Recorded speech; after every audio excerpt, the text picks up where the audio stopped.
Bonjour à tous, 8h10 dans la matinale RCF. À l'occasion de ce 1er mai, je vous propose ce matin de nous intéresser à la souffrance au travail en France. 30 000 burn-out, 3,2 millions de personnes en danger d'épuisement, 400 suicides. Ce sont les chiffres officiels pour l'année 2017. Des chiffres qui donnent à réfléchir quand on sait qu'aujourd'hui, cette souffrance au travail n'est plus un tabou et que les dispositifs de prévention se sont multipliés. Alors comment et pourquoi le travail continue-t-il à nous faire souffrir ? Notre grande invitée ce matin a quelques idées sur la question. Après avoir travaillé 15 ans en entreprise, elle est aujourd'hui psychothérapeute et accompagne personnes et entreprises. Bonjour Sylvaine Perragin. Bonjour. Vous venez de publier un livre aux éditions Don Quichotte Seuil. Ça s'appelle « Le salaire de la peine » et c'est sous-titré « Le business de la souffrance au travail ». Sylvaine Perragin, le travail, ce n'est pas toujours une fête ? Non, en effet, le travail n'est pas toujours une fête et les entreprises qui s'occupent de plus en plus de la souffrance au travail, et tant mieux, puisque ça a commencé quand même il y a une vingtaine d'années et ça continue. Donc il y a une prévention, il y a une prise en compte. Le problème, c'est qu'on prend de plus en compte ce problème, on s'en occupe de plus en plus, on dépense de plus en plus d'argent et les gens vont de plus en plus mal. Donc je pense qu'il y a un petit problème et le travail en effet n'est pas une fête, est devenu vraiment une difficulté. Alors quand on dit le travail fait souffrir, quand on parle de souffrance au travail, aujourd'hui de quoi parle-t-on ? Alors, vous savez, au moment des premières difficultés qui ont émergé, que les médecins du travail ont commencé à comptabiliser les suicides sur les lieux de travail et qu'il y a eu Renault-Billancourt et qu'il y a eu les premières médiatisations de ces suicides, à ce moment-là, la psychodynamique du travail parlait de pathologie mentale du travail. Ensuite, comme ça a fait peur, on a parlé de souffrance au travail.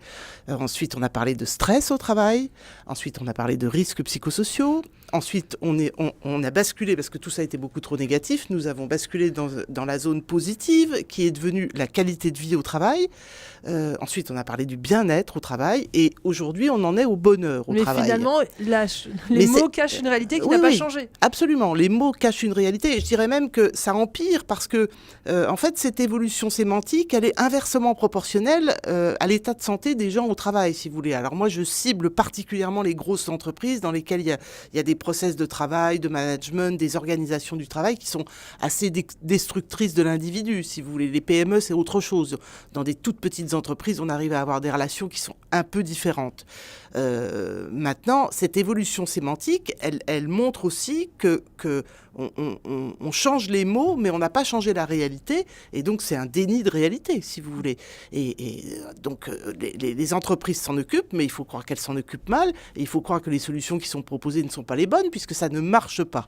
Moi, je suis très pragmatique, si vous voulez. Je vois bien que les gens souffrent, je vois bien que j'en reçois de plus en plus, je vois bien que les problématiques s'accentuent, avec quelque chose en plus qu'il n'y avait pas avant, c'est le déni de réalité.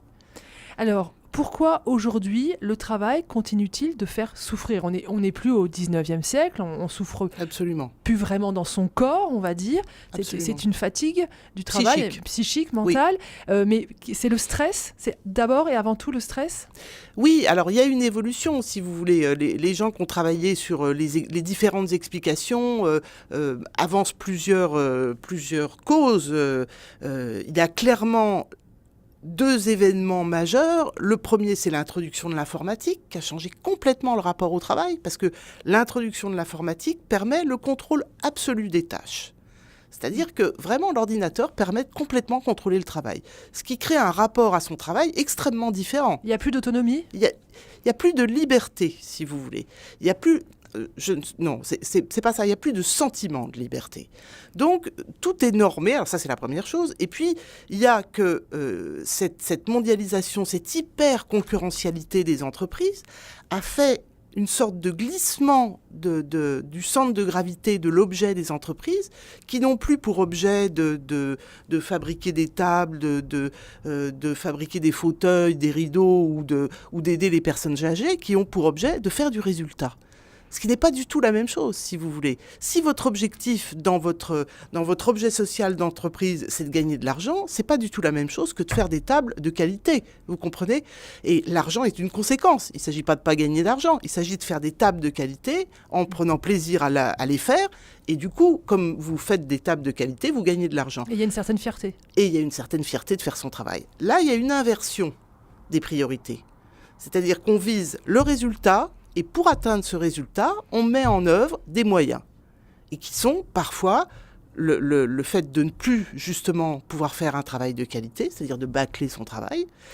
Aujourd'hui, on est dans une société où beaucoup d'entreprises préfèrent vite et mal que long et bien. Pour dire les choses schématiquement, on se tait gentiment et personne ne dit rien sur un travail qui est bâclé du moment qu'il y a à peu près le résultat et qu'on est à temps. Sylviane Perragin, vous ne m'avez pas parlé de management. Pourtant, on entend beaucoup dire qu'à l'origine de la souffrance au travail, il y a le management. Oui, alors, mais le management est une conséquence du système, si vous voulez. Moi, je crois que l'analyse, il faut la faire vraiment de manière systémique. Le management, il est ce que le système veut, c'est-à-dire l'obtention d'un résultat. Donc on a un management qui est sous pression, qui crée de la pression, qui bien souvent en est elle-même la victime et qui la reporte sur les équipes parce que eux-mêmes sont entre le marteau et l'enclume bien souvent et ont une injonction de résultat qui est extrêmement importante. Donc ils reportent cette injonction de résultat sur leurs équipes et donc évidemment c'est du management par le stress et si c'est pas du management par le stress, de toute façon il est là. Si vous voulez, puisque vous avez ces objectifs annuels qui sont fixés et que tout s'articule autour de ça. Or, le travail, c'est pas ça. Le travail, c'est un chemin, si vous voulez. Là, on oublie le chemin, on veut uniquement le résultat. C'est plus du tout le même rapport au travail.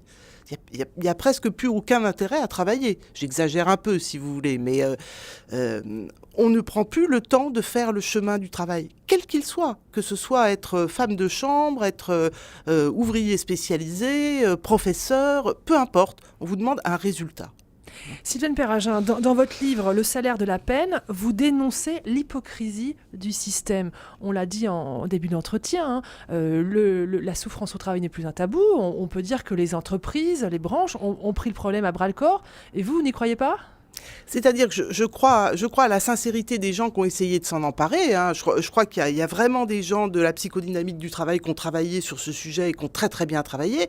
Et puis il y a toute la partie marché, parce que c'est devenu un business du coup. Si vous voulez, il y a eu. Mais vous en faites partie de ce business. Mais bien sûr que j'en fais partie. Mais on peut essayer de bien le faire. Enfin, j'essaye dans tous les cas. J'essaye de le faire correctement. Mais de quelle façon c'est devenu un business qui tourne en rond et qui devient... Ça a été complètement absorbé. À partir du moment où les entreprises se sont rendues compte qu'il y avait un enjeu d'image autour de la souffrance au travail et autour de est-ce qu'une entreprise véhicule une image de qualité de vie au travail, ça a été absorbé par le marché et donc les consultants, les gros cabinets de ressources humaines ne vendent pas du bien-être au travail, ils vendent du bien-être au travail pour augmenter la performance des entreprises. Parce que les gros cabinets de consultants ne s'adressent pas aux salariés pour leur bien-être, ils s'adressent aux entreprises pour vendre des produits. Donc c'est très bien de vendre des produits, moi c'est pas du tout la question, c'est juste que quand on vend quelque chose dont la matière est humaine, il y a des règles éthiques à respecter, si vous voulez. C'est très très important. Et ça veut pas dire il faut pas faire, ça veut dire il y a des limites. Vous êtes très dur sur les concepts de bonheur au travail. Vous n'y croyez pas au bonheur au travail ? Pas L'entreprise bienveillante, vous n'y croyez pas ? Non, pas du tout. Pourquoi ça ? Pas du tout. Je crois à la sincérité des gens qui essayent d'être bienveillants en individuel, bien entendu. Je crois que simplement, c'est pas le rôle de l'entreprise de s'occuper du bonheur de ses salariés. Le rôle d'une entreprise, c'est de créer des conditions de travail qui vont permettre aux gens de travailler correctement. Le bonheur est une notion éminemment individuelle et vouloir faire croire, d'abord ils ne s'occupent pas du bonheur, bien souvent ils s'occupent juste d'un bien-être à peu près physique et encore, qu'est-ce qu'ils mettent dans bonheur, c'est des fontaines à chocolat et des massages assis. Bon, j'exagère un peu avec 35 minutes de méditation et un petit peu de soupe aux légumes.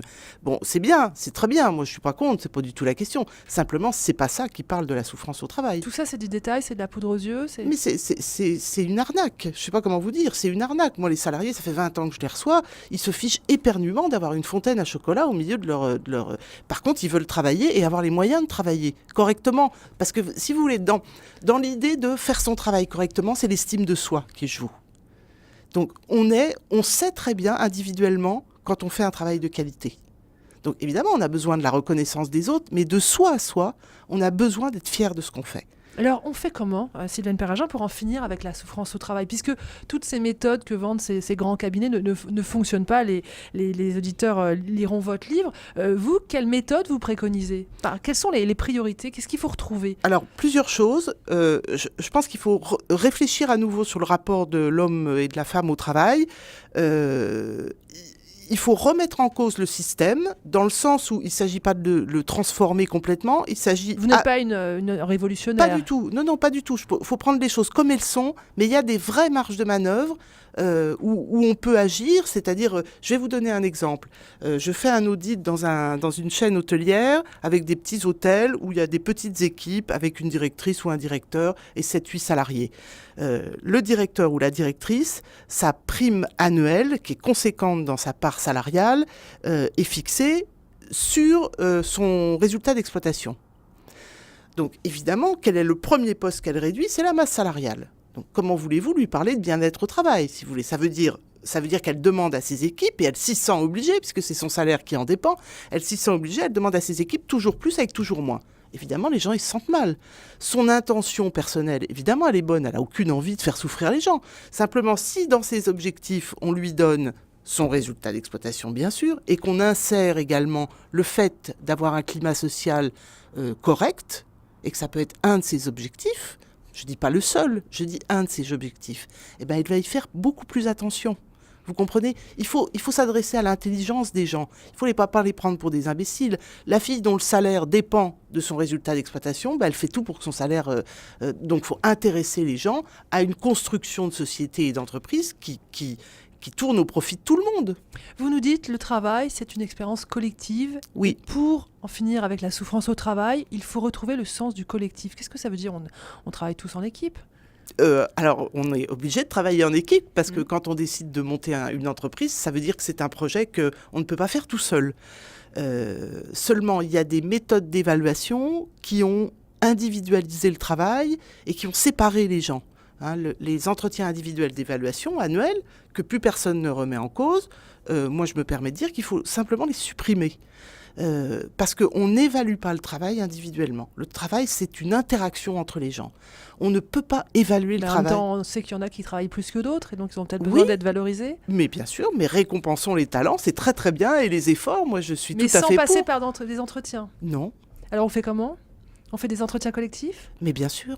Mais bien sûr, le travail, il est collectif. Et le fait que quelqu'un réussisse un projet, évidemment, c'est visible. Et je pense que tout le monde en est conscient. Mais si vous faites des entretiens individuels avec des objectifs individuels, vous mettez les gens en concurrence et vous les isolez les uns des autres. Et puis, vous analysez encore une fois le résultat du travail, pas le contenu. Le contenu du travail, il est extrêmement complexe, il est extrêmement interdépendant les uns des autres, et votre travail, vous ne pouvez pas le faire sans les autres. Donc si les autres ne le font pas, ça impacte le vôtre, etc. Donc c'est extrêmement intéressant d'évaluer. Puis c'est bien d'être ensemble, parce que quand dans une équipe, il y a quelqu'un qui va moins bien, le collectif le soutient. Si les gens sont dans des couloirs individuels, le phénomène de soutien, il n'a plus lieu. Vous avez au contraire des phénomènes Et vous avez vu des entreprises qui ont accepté de revenir et de passer à une démarche plus collective dans leur rapport? Le problème, si vous voulez, c'est que le discours, il est toujours merveilleux. Tout le monde est toujours d'accord, mais dans les faits, il n'y a pas énormément de choses qui changent. Oui, il y a des gens qui essayent. Alors, moi, je n'ai pas rencontré de gens qui ont supprimé l'entretien individuel d'évaluation. Mais c'est une donnée qui est acceptée par tout le monde comme une évidence. Je suis désolée, c'est pas si vieux, les entretiens individuels d'évaluation. Le monde industriel a vécu des centaines d'années sans, c'est pas une obligation. Et vous savez, les premiers suicides sur les lieux de travail, ils sont pas si vieux. Alors je sais bien qu'ils n'ont pas été comptabilisés avant, mais enfin quand même, les gens se suicidaient pas dans les mines de charbon, et le travail, il était très très dur. Et pourquoi? C'est simplement parce qu'ils n'étaient pas tout seuls. On est le 1er mai aujourd'hui, oui. C'est un jour de mobilisation collective autour des droits du travail. Il y a quelque chose à retrouver dans ce sens du collectif. C'est aussi du côté des salariés qu'il faut retrouver le sens du collectif. C'est pas uniquement du côté de la direction. Mais c'est le sens de la vie. Je ne sais pas comment vous dire. Si on veut faire société, il faut qu'on soit ensemble. Comment on va faire une entreprise si on n'est que des individus les uns à côté des autres? Comment ça se fait que depuis que ces nouvelles méthodes de gestion, parce qu'il s'agit de ça, et d'organisation du travail, font que les gens changent si souvent de travail? Voilà, c'est bien aussi de rester ensemble dans un travail. Il faut changer tout le temps. Bien sûr qu'il faut retrouver le sens du collectif. Moi, j'ai pas d'autre solution, si vous voulez. Je n'en ai pas d'autre. Je ne vois pas comment faire autrement. Quand vous arrivez dans une entreprise, quelle est la première chose que vous regardez ? La manière dont je suis accueillie. C'est-à-dire ? Eh bien, écoutez... Si on est gentil avec vous ou pas ? Non, pas du tout. Vous avez été bien accueilli ici ? Extrêmement bien, Bon. extrêmement bien. Mais d'une part, la manière dont je suis accueillie et la manière dont les gens traitent la négociation commerciale. Et en général, la manière dont ils traitent cette négociation commerciale parle de la manière dont ils fonctionnent avec leurs salariés. Alors que je sois mal accueilli, ça n'a aucune importance. Simplement, c'est intéressant, alors pas sur une personne, bien sûr, mais c'est intéressant parce que ça parle de leur manière d'être, si vous voulez. Moi, je me souviens d'une entreprise où je connaissais personne, j'avançais pour aller voir le directeur et donc je passais dans les couloirs et j'entendais tout le monde crier, mais hurler, quoi. Les gens criaient. Je me disais, tiens, c'est bizarre, on crie vraiment beaucoup dans cette entreprise, quoi.